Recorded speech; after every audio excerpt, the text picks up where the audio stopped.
अर्जुन के बारे में और अर्जुन के पुत्र के बारे में केवल लोग ये जानते हैं कि अर्जुन का पुत्र अभिमन्यु था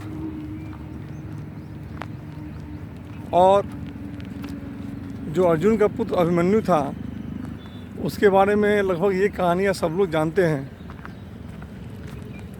कि महाभारत के युद्ध में कि जो अर्जुन का पुत्र अभिमन्यु था उसने अपने पिता के लिए लड़ाई करते हुए चक्रव्यूह में उसका जान चला गया था। लेकिन ये लोग कम जानते हैं कि अर्जुन के और भी पुत्र थे और अर्जुन की कुल मिला के 4 पत्नियां थीं, द्रौपदी को छोड़ के 3।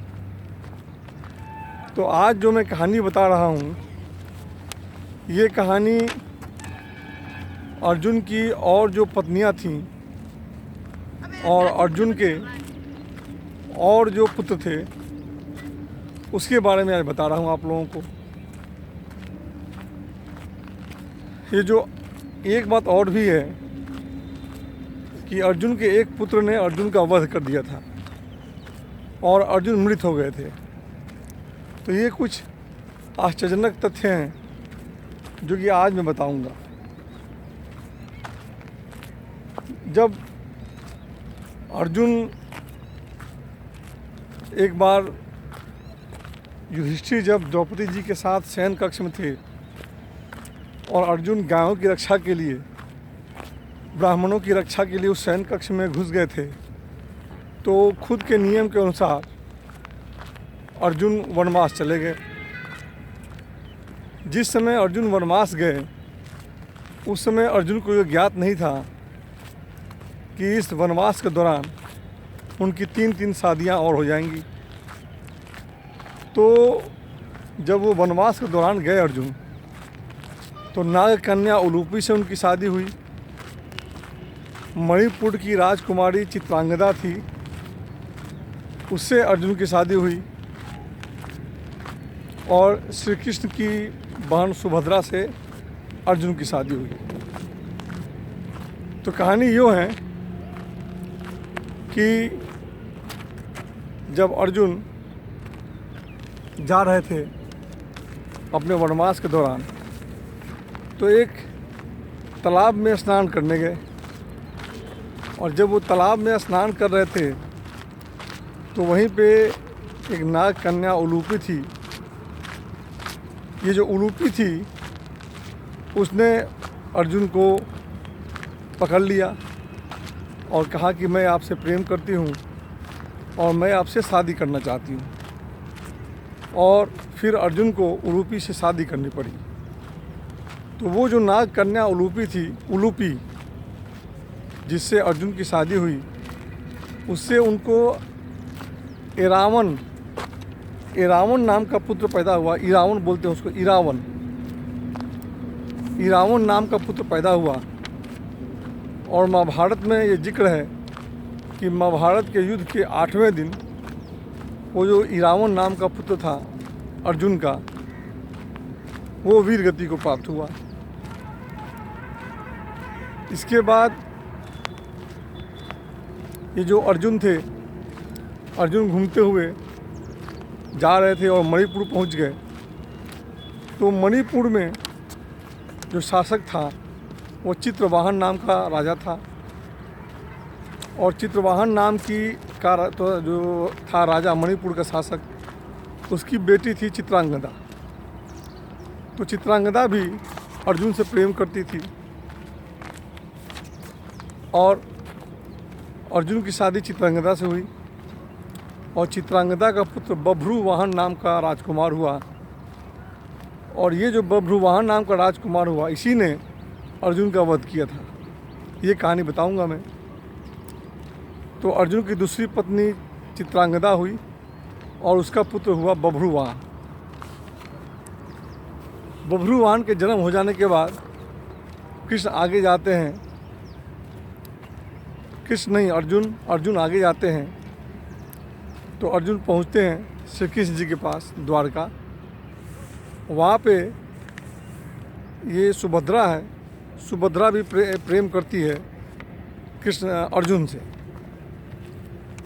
तो ये जो सुभद्रा है, कृष्ण की सहायता से अर्जुन ने सुभद्रा का अपहरण कर लिया और अपहरण करने के बाद सुभद्रा से शादी हो जाती है अर्जुन की और उनसे अभिमन्यु नाम का पुत्र पैदा होता है।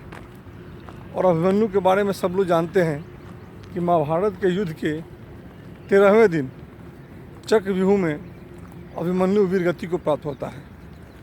तो इस तरह से अर्जुन की 3 पत्नियां और हुई, नाग कन्या उलूपी, मणिपुर की राजकुमारी चित्रांगदा और श्री कृष्ण की बहन सुभद्रा।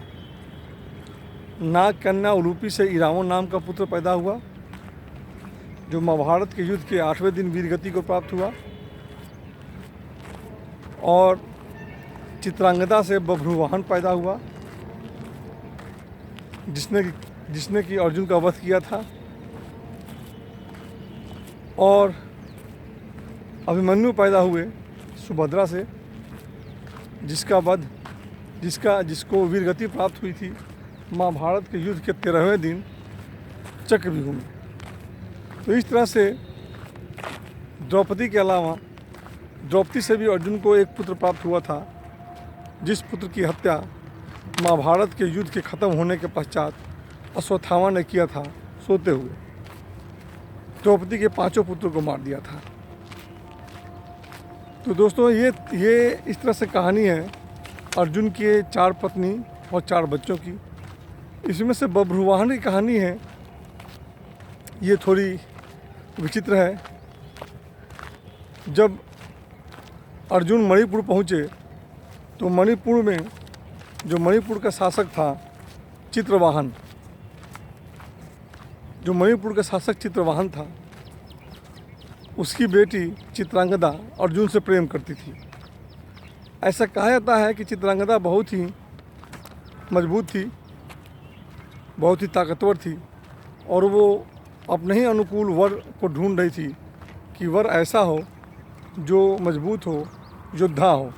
और उसने अर्जुन को मन ही मन पति के रूप में चुन लिया था। जब अर्जुन गए मणिपुर तो मणिपुर में चित्रवाहन ने यह प्रस्ताव किया अर्जुन को कि मेरी बेटी पुत्री आपसे प्रेम करती है और मैं अपनी पुत्री की शादी आपसे करना चाहता हूँ, लेकिन मेरी एक शर्त ये है कि चित्रांगदा से जो पुत्र पैदा होगा ये पुत्र मणिपुर का शासक होगा, मणिपुर में ही रहेगा। तब अर्जुन ने चित्रवाहन की ये बात मान ली और चित्रवाहन की ये बात मानने के बाद चित्रांगदा से अर्जुन की शादी हुई और बभ्रुवाहन पैदा हुआ। बभ्रुवाहन के पैदा होने के बाद अर्जुन छोड़ के चले गए। तो ये कहानी है, लेकिन बभ्रुवाहन बहुत ही तेजस्वी और बहुत ही मजबूत राजकुमार निकला। चित्रांगदा को मन ही मन थोड़ा सा गुस्सा था अर्जुन के प्रति, क्योंकि अर्जुन उनके साथ रहे नहीं। इस कारण से चित्रांगदा ने अपने बेटे को बताया कि किस तरह से अर्जुन छोड़ कर चले गए हैं। अर्जुन के खिलाफ उसके मन में भाव था, उस भाव से उसने बभ्रुवाहन को सारी चीज़ें बताई, जिससे बभ्रुवाहन के मन में भी अर्जुन के प्रति वैर रहता था। ये किदवंती है, कहानी कुछ और भी है, कहीं कुछ और कहा जाता है। तो खैर जो बभ्रुवाहन था बहुत योद्धा था और ऐसा कहा जाता है कि बभ्रुवाहन ने माँ कामाख्या से की पूजा करके एक बहुत ही घातक हथियार ले लिया था। और जब अश्वमेध यज्ञ हुआ महाभारत के युद्ध के बाद, तो ऐसी कहानी है कि जब अर्जुन उस अश्वमेध के घोड़े की रक्षा करते हुए मणिपुर पहुँचे तो मणिपुर में बभ्रुवाहन से सामना हुआ। तो एक कहानी तो ये कहती है कि जो बभ्रुवाहन था, बभ्रुवाहन शुरू में युद्ध नहीं करना चाह रहा था, वो अपने पिता की सम्मान में आ गया। लेकिन जब अर्जुन ये देखे तो गुस्सा हो गए। उन्होंने कहा अपने पुत्र से कि अपने तुम योद्धा के धर्म का पालन करो और मेरे से युद्ध करो। तो दूसरी कहानी ये कहती है कि बभ्रुवाहन ने ज़बरदस्ती पकड़ लिया, क्योंकि उसकी विमाता उलूपी ने उकसाया था अर्जुन के खिलाफ, और शायद उलूपी ये नहीं चाहती थी कि बभ्रुवाहन और अर्जुन प्रेम से मिले। तो दो किदवंतियाँ हैं। खैर, कहानी किदवंतियाँ जो भी हों, एक बात तो ये फैक्ट है कि बभ्रुवाहन और अर्जुन में युद्ध शुरू हो गया, और बभ्रुवाहन ने उस युद्ध में अर्जुन को हरा दिया। दोनों में बहुत ज़बरदस्त युद्ध हुआ। बभ्रुवाहन भी बहुत अच्छा योद्धा था, तो उसने युद्ध में अर्जुन को हरा दिया, और उसने घातक हथियार का उपयोग किया जो देवी कामाख्या से उसको मिली थी, और उस हथियार के कारण अर्जुन का वध हो गया। अर्जुन मृतप्राय हो गए, सर उनका हट गया धड़ से। ये देख के जब चित्रांगदा आई तो रोने लगी। बोले, बताई उसने कि अर्जुन तुम्हारे पिता थे, तुमने इनका वध कर दिया। और ये देख के वो आमरण अनशन पर बैठ गई। तब वहाँ पे नाग कन्या उलूपी आई, वो भी देखी कि मेरे पति मर गए हैं।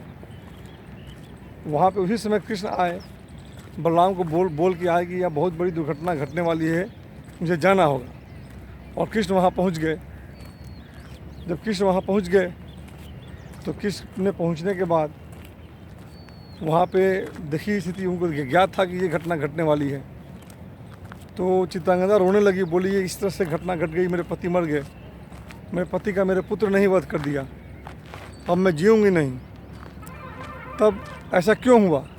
तब कृष्ण ने समझाया कि जब अर्जुन ने भीष्म पितामह का वध किया शिखंडी में की आड़ में लेके, तो वध करने के बाद जो वसु थे, वसुगण और गंगा देवी सारे के सारे अर्जुन से क्रोधित हो गए।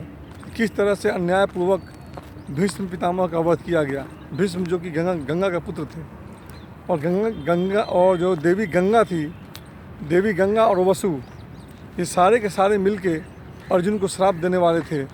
तभी वहाँ पे जाके कृष्ण ने वहाँ पे उन लोगों को समझाया कि भीष्म पितामह की हत्या अर्जुन ने नहीं की है, अपितु भीष्म पितामह ने खुद ही अपने मृत्यु का राज बताया था। और जो शिखंडी थी वो भीष्म पितामह के जन्म के लिए ही जन्म ली थी, और भीष्म पितामह थे वो अपने कर्मों का फल भुगते हैं, अर्जुन तो केवल निमित्त था। तभी इस बात पे जो वसु थे और गंगा देवी, माता गंगा, इन लोगों ने श्राप दिया, श्राप को मॉडिफाई किया। उन्होंने कहा कि ठीक है, जो भीष्म पितामह के वध से कृष्ण अर्जुन तभी विमुक्त हो पाएंगे जब इनका पुत्र इनका वध करेगा। जब इनका पुत्र इनका वध कर देगा तो वध करने के बाद जो भीष्म पितामह की हत्या अर्जुन ने की है, उस पाप से इनको मुक्ति मिल जाएगी। तो कृष्ण ने चित्रांगद को समझाया, चित्रांगदा को, कि इतना शोक करने की ज़रूरत नहीं है, क्योंकि तुम्हारा पुत्र का इसमें दोष नहीं है। ये जो अर्जुन को श्राप मिला था भीष्म पितामह की मृत्यु के बाद, उसी से ये विमुक्त हो गए। और बाद में कृष्ण ने इसका उपाय बताया कि नाग कन्या उलूपी के पास, इनके पास संजीवनी मणि है। ये वो मणि है जिससे कि जो नाग थे, नाग जिंदा हो जाते थे। तो इसका उपयोग करने पे अर्जुन की जान बच सकती है। तब इसके बाद बभ्रुवाहन था, और वो संजीवनी मणि थी वो नागों के राजा के पास थी। तब बभ्रुवाहन गया और नागों के राजा से युद्ध करके वो मणि जीता, और जीतने के बाद वो संजीवनी मणि थी वो अर्जुन के छाती पर रखी गई, तो अर्जुन फिर से जिंदा हो उठे। एक और कहानी ये है कि वो संजीवनी मणि थी वो नाग कन्या उलूपी के पास ही थी, और श्री कृष्ण के कहने पे नाग कन्या उलूपी थी, उसने उस संजीवनी मणि को अर्जुन के छाती पर रखा तो अर्जुन जी उठे। तो ये कहानी थी दोस्तों कि कैसे अर्जुन के पुत्र बभ्रुवाहन से अर्जुन का वध हो गया था, और किस तरीके से श्री कृष्ण के हस्तक्षेप के कारण, श्री कृष्ण के आने के कारण अर्जुन थे फिर से जीवित हो उठे। तो दोस्तों आज आप लोगों ने ये कहानी सुनी कि कैसे अर्जुन के पुत्र बभ्रुवाहन से अर्जुन का वध हो गया। दोस्तों आप लोगों ने इस कहानी को सुना, इस चीज़ के लिए मैं आप लोगों का धन्यवाद करता हूँ। धन्यवाद दोस्तों।